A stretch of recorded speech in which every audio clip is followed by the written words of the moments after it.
Right now, 7 Florida towns are fighting for their lives. Some are literally sinking into the ocean. Others are watching their last residents pack up and leave forever. And the clock is ticking faster than anyone wants to admit. Picture this. Entire neighborhoods where the streets flood every time it rains. Not from hurricanes, just regular Tuesday afternoon storms. Downtown areas where half the storefronts are boarded up, and the other half are hanging on by a thread. These aren't scenes from some disaster movie. This is happening right now in Florida, and it's about to get much worse. But here's what makes this story really wild. While some towns are literally disappearing, others are thriving like never before. The difference between survival and extinction isn't what most people think. It's not about size or history or even money. The real factors determining which towns make it to 2030 are completely unexpected. By the end of this deep dive, the truth about Florida's future will shock anyone who thinks they know this state. Because what's happening in these 9 towns is a preview of what's coming to the rest of America. And the pattern that determines which ones survive. It's already spreading north. Let's start with the towns that might not make it. And fair warning, the first one on this list is dealing with something that sounds like science fiction. But it's happening right now. Town 1. Everglades City. The Vanishing Act. Everglades City sits at the edge of the world, surrounded by nothing but swamp and sky. This tiny fishing village has been home to about 400 people for decades. But here's the problem. Half of those people are over 65 years old, and the young ones keep leaving. The town faces a perfect storm of problems. First, the fishing industry that built this place is collapsing. Red tide blooms are killing fish by the millions. Just last year, dead fish covered the docks for weeks. The smell was so bad that tourists stopped coming entirely. And when tourists don't come to Everglades City, the town dies a little more. But the real killer is the water, not the Gulf water that surrounds the town. The water that's rising up through the ground. Every high tide now floods the main street. The old-timers say they've never seen anything like it. Water bubbles up through storm drains even on sunny days. The town's only grocery store has flood damage so often they're thinking about closing permanently. The numbers tell the story. 20 years ago, Everglades City had 3 restaurants, 2 hotels, and a thriving charter fishing business. Today, only 1 restaurant stays open year-round. The hotels are mostly empty except during stone crab season. And the fishing guides? Most of them moved their boats to Naples or Marco Island, where the clients actually show up. Young families don't move to places where the streets flood twice a month. And when the older residents pass away, their houses often sit empty. Who wants to buy property that might be underwater in 10 years? Real estate agents won't even list properties there anymore. The last house that sold went for $30,000 for a waterfront property in Florida. That should tell anyone everything they need to know about Everglades City's future. Town 2. Moore Haven. The forgotten county seat, Moore Haven calls itself America's sweetest town because of all the sugarcane fields surrounding it. But there's nothing sweet about what's happening to this place right now. This town of 1,800 people has lost almost 20% of its population in the last decade. Drive down the main street and count the empty buildings. It's like a ghost town in slow motion. The old movie theater is boarded up. Half the shops on Main Street have for rent signs that have been there for years. The sugar industry built Moore Haven, but it's not saving the town anymore. Big agricultural companies bought up all the small family farms. They use massive machinery that needs maybe 10 workers to do what used to employ hundreds. The good jobs disappeared, and so did the young people who might have filled them. But agriculture isn't even the biggest problem anymore. Climate change is turning Moore Haven into a place that floods from both directions. Lake Okeechobee sits right next to the town. And when hurricane season comes, that lake becomes a weapon. The Army Corps of Engineers has to release millions of gallons of water to prevent the dike from failing. Where does that water go? Straight through Moore Haven. The mayor keeps talking about bringing in new industries, maybe some light manufacturing or a distribution center. But companies want good roads, reliable internet, and workers who don't have to drive an hour to find decent housing. Moore Haven has none of those things. Young people grow up there and leave for college or jobs in bigger cities. They don't come back because there's nothing to come back to. The average age keeps climbing every year. Pretty soon, Moore Haven will be a retirement community surrounded by sugarcane fields. And then it'll be just the sugarcane fields. The saddest part is that Moorhaven has some beautiful old buildings from the 1920s, when it was a booming agricultural hub. Those buildings are slowly crumbling because there's no money for maintenance. It's like watching history dissolve in real time. Town 3, Cross City. The paper trail to nowhere. Cross City got its name because two major highways cross there. For decades, that was enough to keep the town alive. Travelers would stop for gas, food, and maybe spend the night. The paper mill provided steady jobs for generations of families. Then everything fell apart at once. The paper mill closed in 2019, taking 400 jobs with it. That might not sound like much, but in a town of 1,700 people, losing 400 jobs is like losing an arm. Suddenly nobody could afford to eat at the local restaurants. The car dealerships closed, even the Walmart supercenter scaled back to a regular Walmart. But losing the paper mill wasn't just about jobs. It was about identity.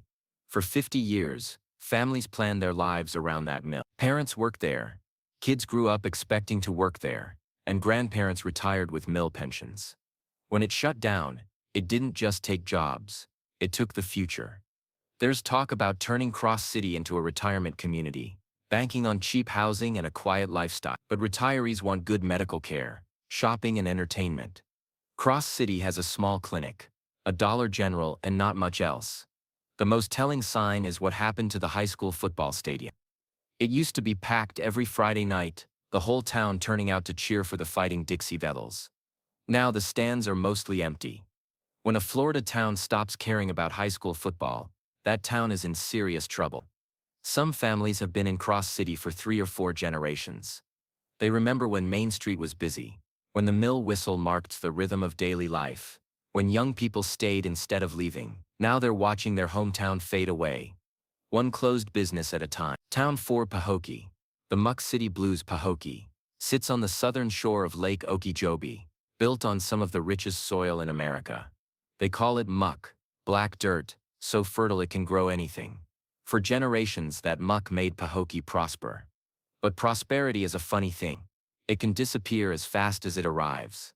Today, Pahokee is dealing with problems that seem impossible to solve. The population has dropped from nearly 6,000 people in the 1980s to about 5,500 today. That might not seem like much, but it's the kind of people leaving that tells the real story. Young families with kids are moving away. College graduates aren't coming back. The town is aging, and there's nothing to reverse the trend. The agricultural economy that built Pahokee is still there, but it's not creating jobs like it used to. Modern farming uses machines instead of people. GPS-guided tractors can plant and harvest huge fields with just one driver. The sugar companies that own most of the land around Pahokee employ a fraction of the workers they needed 20 years ago. But agriculture isn't the only problem. Lake Okeechobee is slowly choking to death. Algae blooms turn the water green and toxic every summer. The smell carries for miles on a hot day. Tourists who used to come for fishing and boating now avoid the lake entirely. That kills what's left of Pahokee's tourism industry. The town's main claim to fame is high school football. Pahokee High has produced more NFL players per capita than anywhere else in America. Kids grow up dreaming of football scholarships that will take them to college, and maybe the pros. But here's the catch. The ones who make it almost never come back. The most heartbreaking part is talking to the older residents who remember when Pahokee was thriving. They remember when the downtown was busy on Saturday nights, when the high school graduation was the biggest event of the year, when young people stayed and started families. Now they're watching their communities slowly die. Local leaders keep talking about economic development and bringing in new industries. But what industry wants to locate in a small rural town with an aging population, limited infrastructure, and a lake that smells like rotten eggs half the year? The math doesn't add up. Town 5 Belle Glade. The sugar capital's bitter future. Belle Glade calls itself the winter vegetable capital of the world. And that's not just boasting. The rich muck soil around Lake Okeechobee grows incredible crops. During winter months, when the rest of the country is buried in snow, Belle Glade feeds America with fresh vegetables.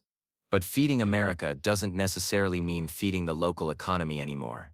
This town of about 17,000 people is watching its future drain away. The agricultural businesses that built Belle Glade are still there, but they're not employing people the way they used to. Massive farm operations use migrant workers who come for the season and then leave. The jobs that used to support local families year-round have mostly disappeared. The housing market in Belle Glade shows how little faith people have in the town's future. Houses that would cost $300,000 in most of Florida sell for under $100,000 in Belle Glade. Even at those prices, many homes sit empty for months or years. Banks are reluctant to make loans for properties they consider high-risk investments. Crime is another factor driving families away. Belle Glade has struggled with drug trafficking and gang activity for years. The Glades region's isolated location makes it attractive to criminal organizations. Local police do their best, but they're overwhelmed and underfunded. The most visible sign of Belle Glade's decline is the downtown area. Buildings that once housed thriving businesses now sit empty with broken windows and peeling paint. The old movie theater is boarded up. The department stores are gone. What's left are check-cashing places, dollar stores, and businesses that cater to people without much money. Local leaders talk about diversifying the economy, maybe attracting light manufacturing or distribution centers. But companies want educated workers, good infrastructure, and quality of life for their employees. Belle Glade struggles to offer any of those things. The community's social fabric is fraying too. Churches that used to anchor neighborhoods are closing or combining. Youth sports leagues have trouble finding volunteers and funding. The annual festivals and parades that used to bring the whole town together are smaller every year. Young people who grow up in Belle Glade face a harsh choice: stay in a town with limited opportunities, or leave everything they know behind. Most choose to leave, taking their energy, education, and potential with them. Each departure makes the town a little older, a little poorer, and a little more isolated. Town 6, Carabel, the Forgotten Coast's fading light. Carabel sits along Florida's Forgotten Coast, and that nickname is becoming more accurate every year. This small fishing village of about 2,600 people has been losing population steadily for 2 decades. The young people leave for college or jobs in bigger cities, and they don't come back. The town's economy has always depended on commercial fishing and tourism, but both industries are struggling. Overfishing has depleted the Gulf waters that used to teem with red snapper, grouper, and shrimp. Environmental regulations designed to protect fish populations have put many local fishermen out of business. The boats that used to fill Carabel's harbor sit empty or have been sold. Tourism hasn't filled the gap. Carabel's beaches are beautiful, but they're also remote. Getting there requires driving through miles of empty highway with no services. Most tourists choose more accessible destinations like Panama City Beach or Destin. The few who make the trip to Carabel often find limited options for dining, lodging, or entertainment. The town's infrastructure is crumbling from years of deferred maintenance. The roads have potholes that haven't been fixed in years. The water system is so old that residents regularly deal with outages and contamination warnings. The sewer system can't handle heavy rains, leading to sewage backups that create health hazards. Hurricane damage is a constant threat that the town can barely afford to address. Every major storm brings flooding, wind damage, and saltwater intrusion that kills vegetation and damages buildings. Insurance costs are astronomical, and many residents simply go without coverage because they can't afford it. The social and cultural life of Carabel is fading along with the economy. The annual seafood festival still happens, but it gets smaller every year. The volunteer fire department struggles to find new members as young people move away. Churches that used to anchor the community are consolidating or closing. Local government faces impossible choices with a shrinking tax base and growing infrastructure needs. Every decision involves choosing which roads to fix, which services to maintain, and which projects to abandon. The town operates on a shoestring budget that gets tighter every year. Town 7, Yankeetown. The Last Stand. Yankeetown might have the most ironic name in Florida for a place that's about to disappear. This tiny community of fewer than 500 people sits along the Withlacoochee River, surrounded by salt marshes and nature preserves. It's the kind of place that looks like old Florida, which is exactly the problem. The town exists mainly as a fishing village and nature tourism destination, but both of those industries are under attack. The river ecosystem that supports fish populations is changing rapidly due to climate shifts and upstream development. Fish kills from red tide and other environmental problems have become routine. Charter fishing captains are struggling to find fish for their clients. Nature tourism depends on visitors who come to see manatees, birds, and pristine natural areas. But Yankeetown is so remote that getting there requires planning and dedication. Most tourists choose easier destinations. The few who make the trip often find limited services, no hotels, few restaurants, and not much to do besides look at nature. The real estate market in Yankeetown reflects the lack of confidence in the area's future. Properties sell for a fraction of what similar waterfront land costs elsewhere in Florida. Many houses sit empty after their owners die or move away. There's no market for new construction because there's no demand from people who want to move there. Local government is basically run by volunteers who do their best with no money and no staff. Essential services like trash collection and road maintenance depend on grants and volunteer labor. The fire department is entirely volunteer and struggles to find people willing to serve. The most heartbreaking aspect of Yankeetown's situation is that it represents exactly the kind of place many people dream about. Small, quiet, surrounded by natural beauty, far from the crowds and development that have overtaken much of Florida. But being a dream destination isn't enough if there's no way to make a living or access basic services. Environmental changes are making the situation worse. The salt marshes that surround Yankeetown are dying due to sea level rise and changing salinity levels. The fish population that support the local economy are declining.